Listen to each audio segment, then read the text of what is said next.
back to Mindset Matters. I'm your host, President of the ETM Foundation. This episode is produced by Mindset Media and brought to you by the ETM Foundation. Cue the intro.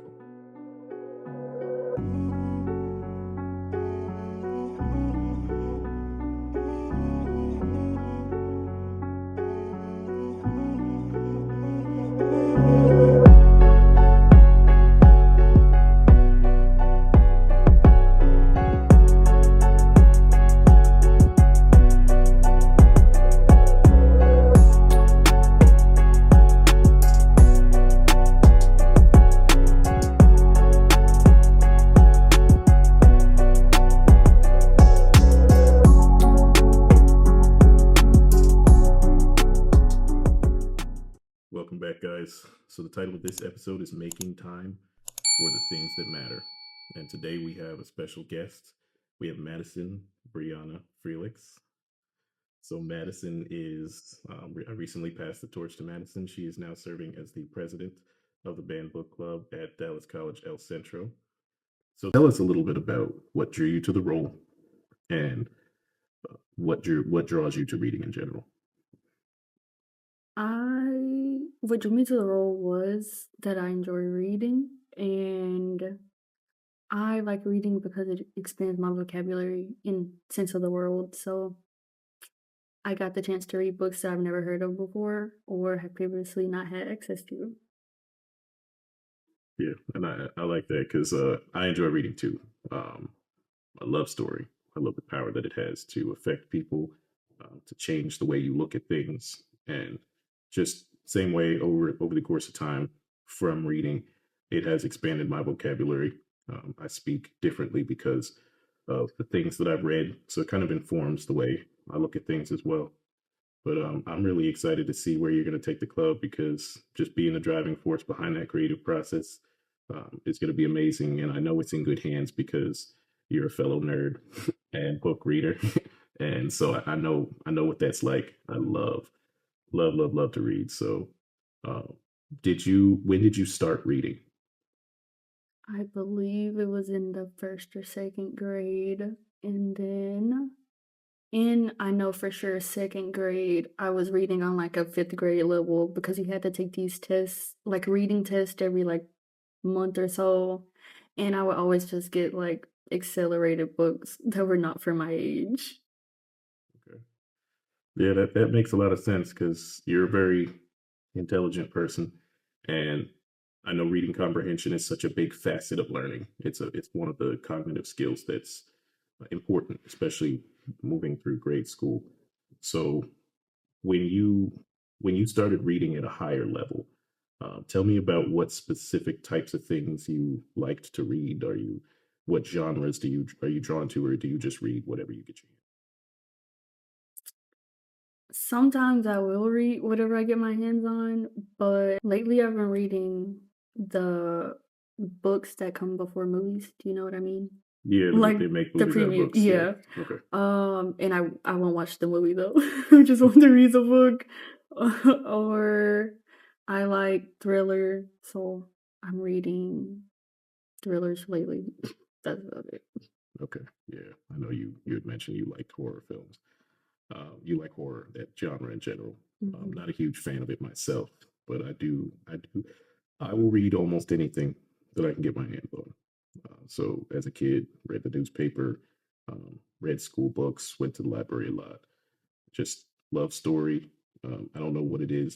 To me, it's the ultimate form of entertainment because of the way it engages your imagination. So when you watch TV, a lot of the visuals are decided for you. When you read a book, your mind gets to create the world. You get to hear how the characters sound. You get to see how the world looks. Your imagination drives you through the process. So two people can read the exact same book and get very different experiences based on those visuals and how their mind interacts with what they're reading. So I just love that. And then when you sit down and you talk about people's viewpoints after they've read it, you get to see that come out. And so that's one of the cool things that we get to do when we sit down and have those monthly meetings for the book club where we talk about books. It's just an amazing experience to see inside of people's imaginative mind. I don't think imaginative is a word, but inside of people's imagination, let's say that. So yeah, I mean, I know that's something that we really kind of connect with, but just talking more about you, let's talk about your early childhood trauma. No, I'm kidding. Let's talk about your early childhood growing up. Yeah. No, you don't have to talk about trauma, but yeah, whatever you want to talk about your experience growing up. I know you talked about your early reading history, but what was life like for Madison growing up? Well, I grew up in Mississippi in a very small town, and I'm glad I did.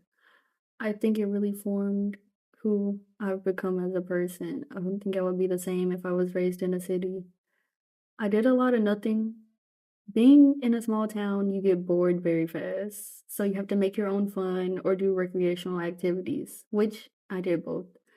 Um, but growing up, I was split between 2 houses, and that was fun for me, actually. Never had a problem with that because I always got to see a lot of family all the time.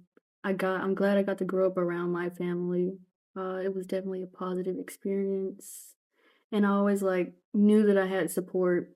I've never felt alone in the world. So, yeah, I just enjoyed growing up around my family, spending time with them, going out. Yeah, family is such a huge influence on people. Sometimes you can tell when kids grow up and they don't have siblings or they don't hang out with as many friends. It affects the way they interact socially.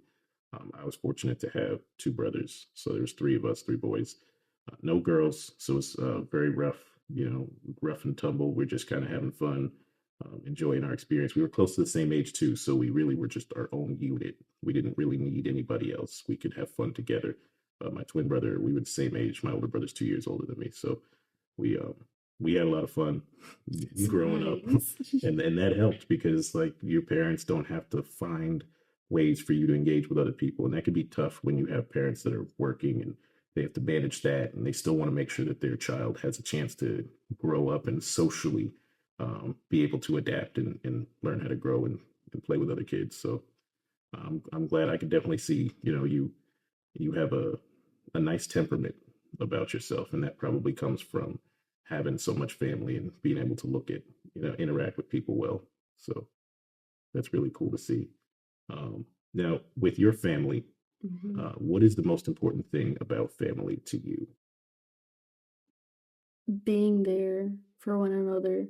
I feel like you should never abandon your well, I'm not gonna say never abandon your family. I don't know everyone's situation, but you should never abandon your children. Um, I just feel like even when I'm my most frustrated with a family member, if they need something, I'm gonna try to help as best I can. I can't just leave them out there like to like figure something out alone. I gotta help. Yeah, I like it, and then I think with that, like it provides a sense of obligation. And as people, we need obligations and structure to pull us, to keep us centered. So when we know it's like, hey, this is my family, right? So I don't have to like them right now, but I love them on a deeper level because we're family. And so that kind of gives you a way of it's a different type of relationship than the people that there are people we could choose to be a part of our circle, and then there are people that's like you don't get to choose your siblings, you don't get to choose your parents, and so you learn in a unique way to adjust and make the best of what you have, and then realize how that can affect your life in a positive way. So yeah, family is huge. It's important. Always make time for family, like we said, making time for the most important things. That matters, and we'll get to why that's important when we start talking about the translation between that and business. But talk to me about your hobbies. We know you like to read, but what other things have you or do you do? Have you done in the past or do right now? I am a frequent concert goer, movie watcher, and I like eating, so I go out and try new food all the time. Um, You ever play sports? I have in the past, not anymore. What you play? I did briefly volleyball, soccer, tennis, and I was a major at Multiple sports. Okay. I only played two. I played basketball and football, but so you're athletic by nature. Then that's good. That's good. um, So I want to talk about food. Obviously, Hmm. that's one of my favorite things in life. Food, food can food is like, but I'm not Food gonna is go there. life. It is. But let's talk about food. So your favorite foods. Do you have a favorite, or you kind of? My number one from birth probably is tacos. Any type of taco. That's mine. Recently I've been into pho. It's like fall right now, so something to You've been what recently? What? into pho. Have you What, had pho? what is that? It's like I want to say it's Vietnamese. I could be wrong. It's a noodle dish. It's with a broth, with a lot of fresh vegetables, and then you can put whatever meat. Hmm. I'm not a huge fan of soup because I mean it's flavored water with vegetables. I don't drink water. I don't like vegetables, so it's for me. I mean it could be more than that, I guess, depending on the dish. But that's typically as a genre of food. I don't typically enjoy brothy soup. However, Mm, stew is nice because it's thicker stew. and you can have more. I like beef stew. It's good all year round. Yeah, I can eat clam chowder, so I can do that. I've never But had like that. really, I know. okay, that surprises me because you're definitely a foodie. I am. Okay, so let's talk. And since we're talking about foodie, All right? right. Let's talk about the places in Dallas that you recommend as far as places to eat, things to try. All right. There's this, if you like Mexican, there's this place in East Dallas called Mommy Coco. There's two locations, and I recommend any of their items. They only have a select, like maybe less than 10 items. I've ate them all. I'll eat them again anytime. If you want Indian, there's a place in downtown called Shiva's. The owner is always there. Lovely service, lovely food every time. Um, Anywhere in Carrollton. Carrollton, if you like Asian food, go to Carrollton. Um, mm, you would think I know somewhere right now from that list, that long list of places. Yeah, so I know we have a shared Mm. list of foods, so and you kind of keep adding to that, so that's good. It's that's a huge benefit for me because I'm new to Texas generally, so coming to Texas, I don't know a whole lot of the places. I've kind of I've kind of grown to love tacos coming to Texas, so I can connect with your love of tacos there. But I know when we sat down and we talked about when you first made that shared list and started putting items on it. Tell us what the title of that list is called. Jared doesn't like because he's very specific about what he doesn't like. So I have to filter like what can I put on this list that he will eat and enjoy. So what are some of the things that I like and don't like? You do not like rice, but you like meat, you like cheese. Was that correct? And you don't like most vegetables. So filtering that list has been a kind of a challenge, but I just throw everything on there. And I'm just like, don't get the rice or don't get the vegetables, take it off, eat everything else. Very appreciative for your work, for your, Your for your word. diligent for your diligent work putting that list together. Because I love food, but you're right, I am picky. You would think that I'm pickier than I am, but see, for me, if I like something, I can eat that almost every day. I don't really explore a whole lot. So there are certain things I don't like. They just happen to be common things that people like. A lot of people like rice. Um, I don't know why people like vegetables, but they're good for you. So I suppose it's a good thing to like them. Hmm. I don't like stuffing. I don't like mashed potatoes. I don't like cranberry sauce. So basically, those are common things that people like. So you would think I'm pickier than I am, but the list is not very long. It's just it catches you off guard. So yeah, but I mean, you do an amazing job putting together a list of things that I should try that fall into the categories of what's acceptable to me. So yeah, Thank again, you. um, I can relate to that. Finding something you like and sticking to it. I will eat something for like a month and a half, and then I'm like, okay, I need my next thing for the next month and a half. Hmm. so I mean, one of the things that I envy about you is your Hmm. ability to eat what you want and it not have an effect on your weight. So That's that can be dangerous because, of course, it still has an effect on your health whether you gain weight or not. But tell me about like how that affects the way you look at food.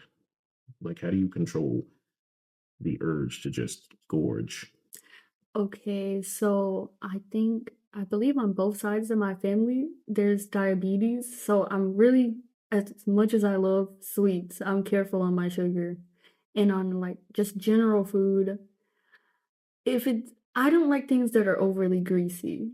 Like it'll make me sick just looking at it. So I try to, if I say, okay, let's say I have pizza twice in a week, I'm gonna match that by having something with at least vegetables for at least double that within a week. I just try to make up for whatever I have that's unhealthy by matching it with, oh, let me increase my water intake instead of like juice or something. So just managing between, oh, I like this, I want this now, I'm gonna have it. That's me 100% of the time. And okay, let me not backtrack, but how can I set myself up so I can do that again later on though? Let me not temperament. Oh, Self control. yeah. Yeah. Let me So just have a little bit of self control. just a little bit. So yeah, when it comes to food, obviously don't be like me. Be like Madison. Have a balanced view and understanding of your diet and health. But food is one of the most amazing things about life. So don't ever shortchange the No. experience that you can have with food because it's Indulge. yeah, gorge. No, don't gorge. No You good. do indulge. Indulge is a better word. Um, so yeah, I mean, unfortunately, we have to move on from food because I could talk about it for all day. But I don't want to get caught in that loop. So I want to talk to you about travel, and in particular, well, we'll start with travel. So, have you traveled outside of the state? Well, I know you said you were from Mississippi, so you've come to Texas. But what other states have you been to? And I have been to Louisiana, obviously, to get to Texas. I've been to Florida, Alabama, New York, Michigan, and Pennsylvania. okay, you kind of made your way around a little bit. Not west. I need to Not go west, west. yeah. I want to go west. You've never been to Florida? I went to Florida. That's Okay. east, right? Oh yeah, no, I know it's east. I know it's east, but I was just. Did you mention that on the list or? Yeah, I went to Florida. You Yeah, did okay. yeah. Yeah, because I was gonna say I've been to born in Jersey, Hmm. Pennsylvania, Hmm. New York, so tri-state area. Um, Philly is Pennsylvania, but I've been down there as well. So I've been to Florida. Used to go to Florida for vacation every year for quite a while when I was younger. My parents had a timeshare, so we go down there and spend a week every year. Sometimes we'd skip a year and spend 2 weeks the following year. So it was really awesome. Nice. Been to Hawaii twice. Once in 2011, the other in 2020. Oh, I want to say 20. 21? No, it was man, I don't even remember the. I think it was. I want to say it was before 2020, so it was either 16 or 18, one of the two, either 2016 or 2018. But both times had an amazing experience. First time went for 2 weeks. Uh, both times went for 2 weeks. So yeah, just a lot of fun. It really is paradise. You when you look out at the landscape or just outside, you could snap a picture, and it doesn't matter what frame you snap. That could be a postcard. It's that beautiful. Nice. So if you ever go to Hawaii, go to Kauai, the island of Kauai. It's the island that Jurassic Park was filmed on. It's very picturesque and beautiful. So Honolulu is more built up as like a city, but yeah, Kauai would be my recommendation. That's where I went both times. Obviously, I've been to Texas, been to Kentucky. I don't know why. I do. I mean, you know what? Let me not talk bad about Kentucky. It is kind of in the middle of nowhere. But Beautiful views, though. I mean, yes, very green state. Pennsylvania is also a green state. It's just Kentucky's not your cup of tea. no. I mean, it's not a top vacation destination Mhm. for sure. But there are people there, and some of them are nice. So probably a good place to go if you want to. I don't even know. I'm just gonna move on. So we talked about travel. So Oh, dang. let's I talk about. didn't mention my domestic. It's Go okay, ahead. though. No, go. Oh, okay. Well, my first time on a plane was a 14-hour plane ride Mm. going to Italy. That was fun. That was definitely. I didn't fall asleep. What'd you go to Italy for? Just to go. Just to go. Okay. Vacation. Mhm. Nice. Did you enjoy it? I enjoyed the city, but my favorite part was the countryside. This like village called Orvieto. I will go there. I know I will be back there for much longer than I was there for. So that was the food there. Amazing. Smaller portion sizes. Smaller portion sizes. So I was eating more in a day, but probably less at the same time. Okay. So I found a way to weave food back into it. We're never off of food, so we're always on food. Whenever you and I talk, food is always an option. Mhm. So I know you talked about where you've been, Mhm. states and stuff. So talk to us about Dallas. What are some fun places to go and things to do inside of Dallas? Because this is another list that you're going to be creating Soon. coming soon, Coming soon. another shared list. So Um, tell us what that list is going to look like. Dallas has no shortage of events. If you go on Eventbrite, you'll find some for every day of the week. A weekday does not matter.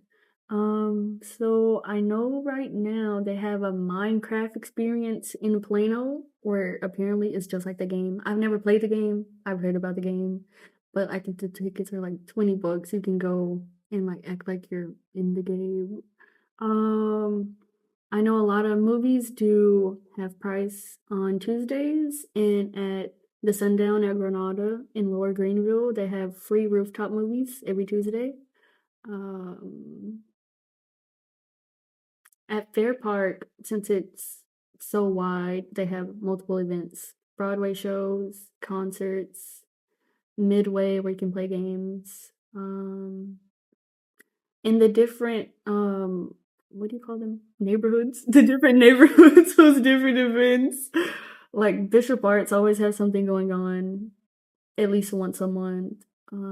East Dallas near White Rock Lake, they host events at the lake or the Arboretum all the time. So check those out. Very nice. Yeah. So write those things down. Check them out. Tell me about one of your favorite experiences. Tell us about one of your favorite things that you went to go do, and like really left an impression on you. I'm a concert goer, so anytime I have the opportunity to go to a concert, but I think my favorite one was at Toyota Music Factory seeing Hardy. It was like that place is like an indoor-outdoor venue, and it was just so electric. I can't explain it. You just had to be there.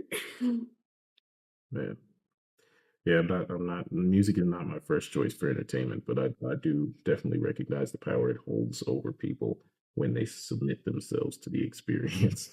Um, yeah, it's just interesting to me, and I've connected with good music before as well. Just not my first choice, but that's interesting. So you are a Dallas College student, Yeah. and you are going to, what is your degree path? I am getting my associates in science and applying to our dental program. But no matter what I end up doing is gonna have a science base. I'm just too into science to not have it involved in my everyday life. I like science. Don't like science or math, but that's a whole nother topic. So tell me what drew you to dental hygiene as a career path, and then what does your future look like as far as like what you pursue as a degree and what you would like to do inside of that degree for work? What drew me to dental hygiene was I have braces and I've been in and out of dentist's office for years anyways, just for a number of issues. And I'm always like, I would really like to know like what are they talking about, first of all, because I don't like they're saying words that are not common to the regular person. So I'm just like, what does this mean? Also, I would like what can I do to prevent someone else being in the office as long as I've been in a dental office? And just like I know oral care is a issue for some people and it makes them insecure. I want to like help people. How can I help people? By having the knowledge myself, passing it along, getting them preventative care so they can save money and live a better life, being more confident. Save money, live better. Walmart. This episode is sponsored by Walmart. That's funny. Okay, so it's not sponsored by Walmart, by the way. So I want to talk about that because you talked about the desire to help people. Where does that come from? Because I noticed that you are a very helpful person. You like to be of service to people. So where does that come from? I think I don't. In the dental, helpful in the dental aspect is because I've had so many issues with my teeth that I've been so insecure about in the past, and I'm just like, as you see, like, progress being made, like, as I've seen progress being made on my teeth, I've grown more confident. I'll speak more now and actually have a conversation rather than, like, try to avoid any talking because my teeth are messed up. But in, like, everyday life, uh, I've never enjoyed watching people struggle or, like, have a hard time. So if I can help, I will. It's like there's no harm in trying to help someone else. You can only do more harm by just sitting and watching them, like, flail. So, I don't wanna watch someone flail.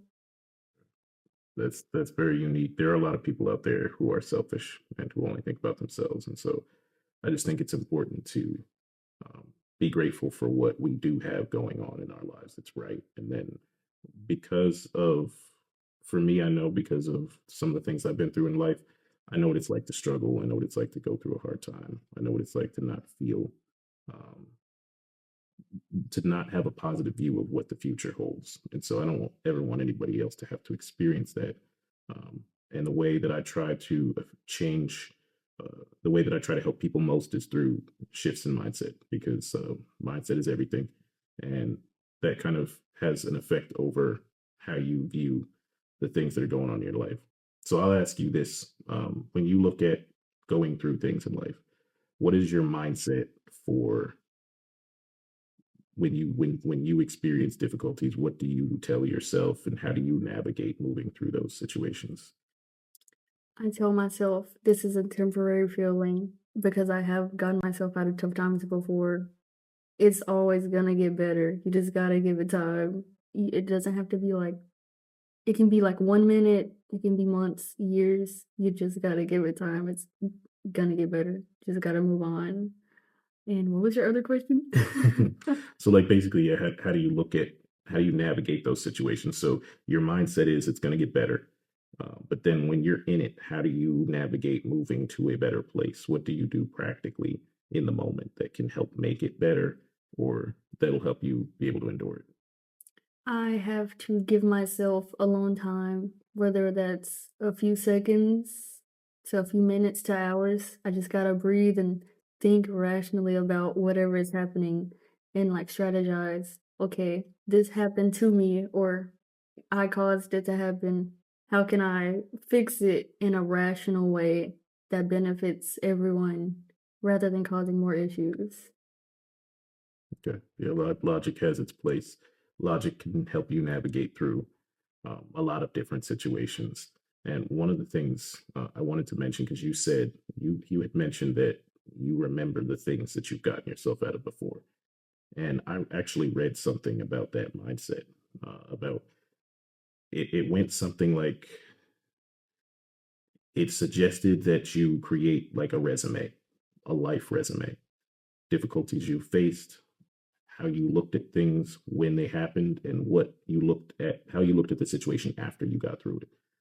And so I think it basically was encouraging me every time you go through something difficult, check your resume, right? Look back and see what did I get through before, and that can kind of help you get the confidence to go through this. Because if you know that I've been in tough situations, I've been in situations where I didn't know what I was going to do next, and somehow, some way, I was able to figure it out. I was able to get help from other people, but I was able to get myself through the situation.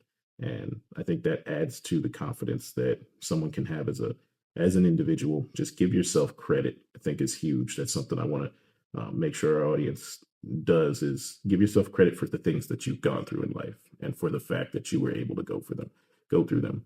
So there's a tested quality that endurance provides you. It allows you to carry yourself more confidently. It allows you to have more faith in your personal abilities and then the collective goodwill of the world. Because sometimes you get help where in places you don't expect it to, and that's an amazing experience as well. So I'm going to shift a little bit on this same mindset. Have you ever helped somebody else, and then what was that journey like for you when you get a chance to help somebody move through it? When I get the chance to help someone through a difficult situation, it not only makes me feel good as a person, but you learn from their situation. You can learn from any situation. So helping someone else, learning why they're going through what they're going through and helping them navigate it is kind of eye-opening.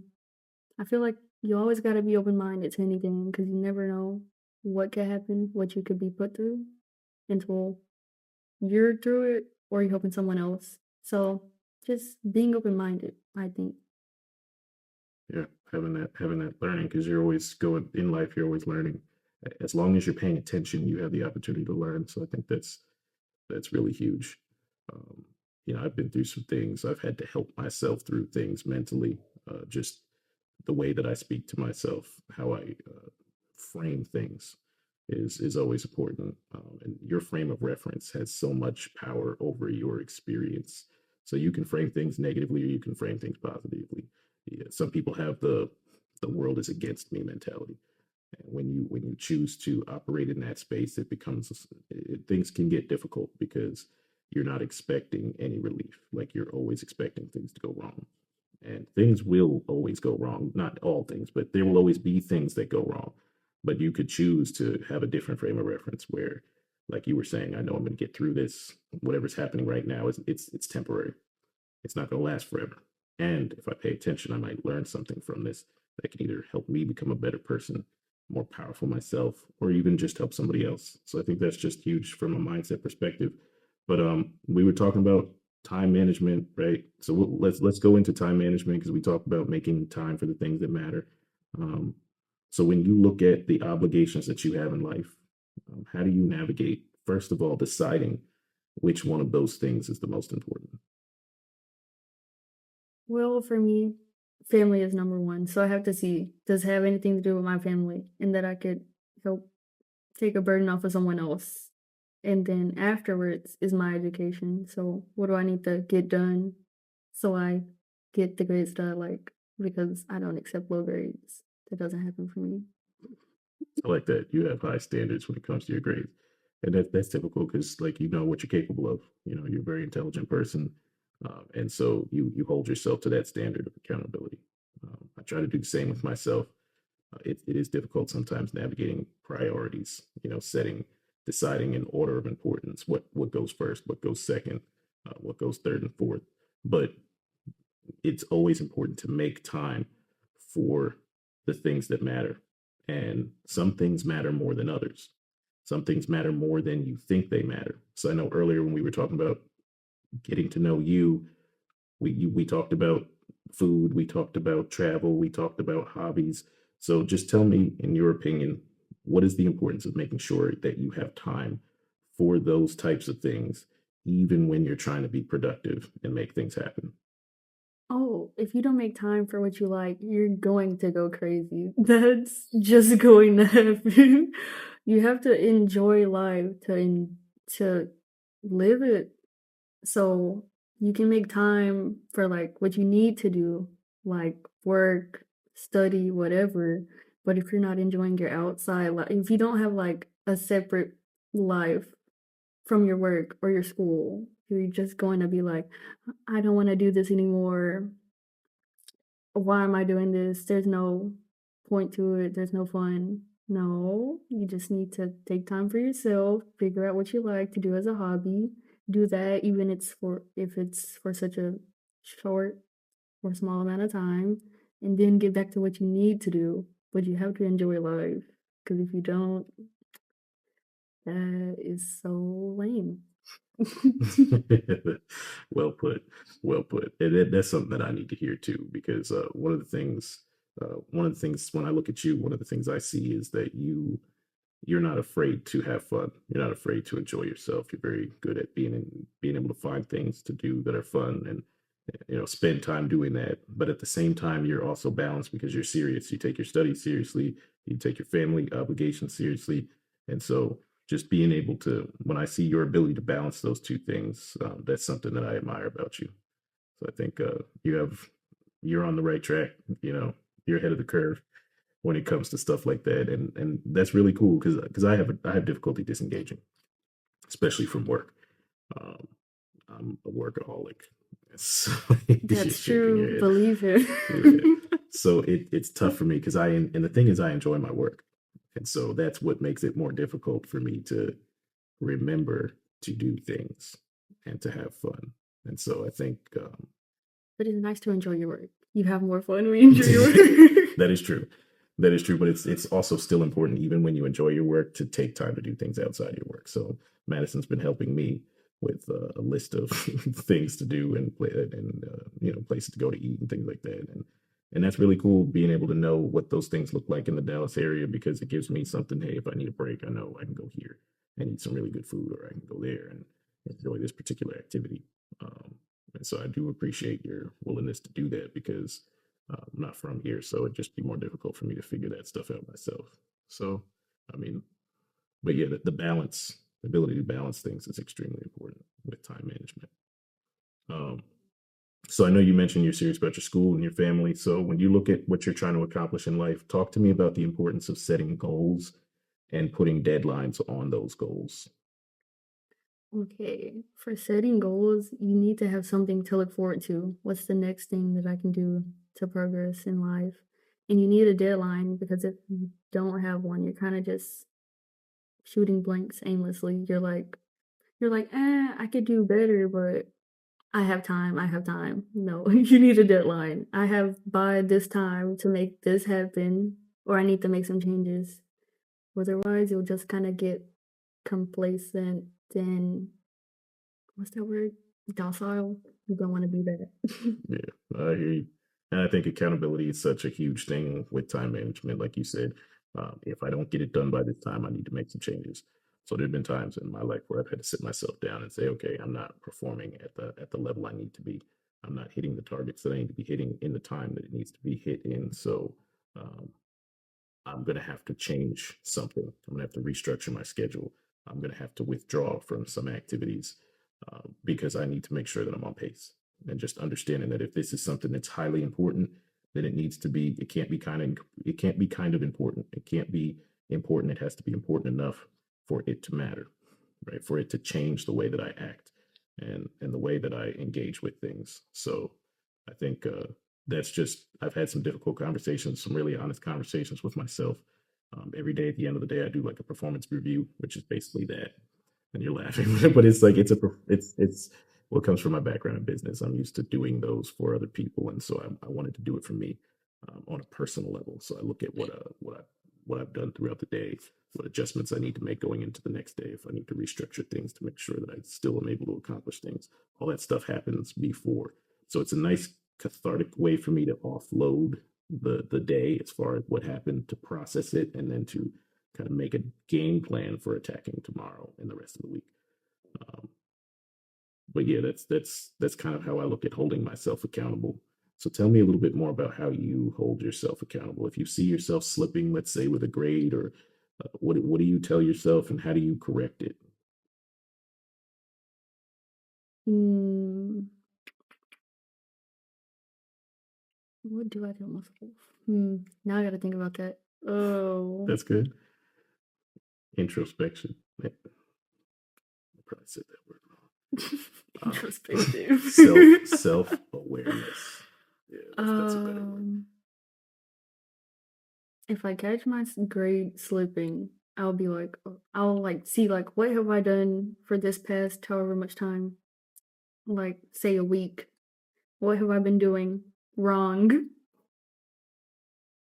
And if it's like hanging out or watching too much TV or something, which I don't even do most of the time. I'm just like, okay, let's lock in, let's get into study mode because this is not gonna sit well with myself. Um, and what was the other part of your question?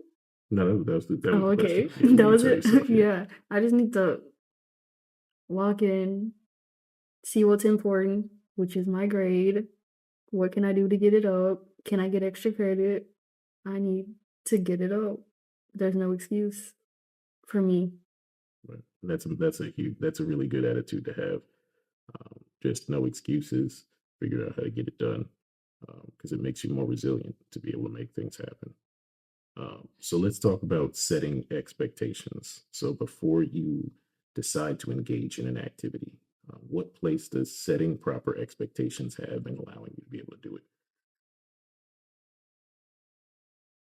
I guess maybe a more specific question will be like, what happens when you set the bar too high?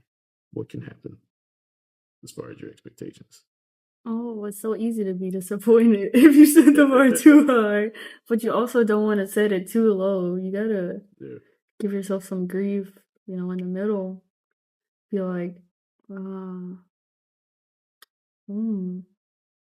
dang, for the first time, I don't have a response. I'm trying to think. And I think, and this is probably something you do, like when you create opportunities for small wins, how powerful can Oh, it's through the roof by then. It feels so good. I'm like, I can do anything now just because of this little thing that I did. Yeah. And so like I think with setting goals, like I try to do that too. Like you have the larger goal, but then you have the small steps that you go and you want to make them small enough so that you can achieve early wins to give yourself high confidence in your capability. You could always look back on that. We talked earlier about checking your resume. Those are things you can add to your resume. It's like when you look back, hey, these are the things I did to help me get to my goal. So I know I'm successful because I have repeated experience checking the box off, knowing that I finished it. Um, so that's like having those small goals is important inside of larger goals. But I guess for me, when I set the expectation too high, it creates pressure, it creates stress, and that can be counterproductive. If you set the bar too low, then it can create bad habits that will never allow you to operate at the highest level. So I like to call this like unearned confidence. You have a lot of people who walk around in life But with unearned confidence, and that's dangerous because you think you're better than you are because you set the bar so low when in reality you're underperforming and rewarding yourself for it. And so it's like that's dangerous. So I tried not to go too low, but that's just it's a balance that you have to have, knowing what you expect of yourself, knowing what you're capable of. So I want to talk about celebrating wins. What do you do when you achieve a goal, a small goal? How do you reward yourself for being successful? I get gelato. That's right. We still have to go for gelato. I've never been to that spot. You There's said so it, many places. you said there's one close to the campus, right? Yes, there's like three actually, but There's three. yes, there's one very close. Okay. Yeah, we got to go for gelato because I've never had it. And that's Italian, right? Mm-hmm. Yep. Okay. So yeah, but that's good. Like having and it may not be gelato for you personally as the audience, but find ways to reward yourself when you achieve things because that's part of making time for the things that matter. So again, just honoring yourself, the commitments you make, the things that you're able to accomplish. It's part of taking care of yourself. So never forget to do that. So we're running out of time. So we're going to go ahead and close it out. Before we go, though, I want to talk about what's next for Madison. So, what is your overarching goal for the future? What is your big plans look like down the road for you after you get out of school? You gonna transfer? If so, where? Tell us a little bit about Yes, after I complete my degree in program, I'm planning on transferring to Texas A&M, and afterwards, I want to work in a dental clinic. Mostly, I would like to work preferably in underserved areas because they need the most help. So, yep, those are my plans for the immediate future. Very nice. I'm looking forward to seeing you being successful in all of the things that you strive for doing. And you'll be able to get there by making time for the things that matter. So there will always be things that matter. Remember, guys, mindset always matters. Um, so if you enjoyed this episode, please like, subscribe, comment, hit the notification bell. There will be links in the description for how you can engage with us for future activity. Don't forget, we have our speaker series coming up on November 22nd at the Dallas College West Dallas Center. And we have our lecture coming up on Wednesday the 20th. That'll be live from El Centro. There will also be a link for you guys to join online. So with that being said, I look forward to seeing you guys next time. Mindset matters only for the hardworking.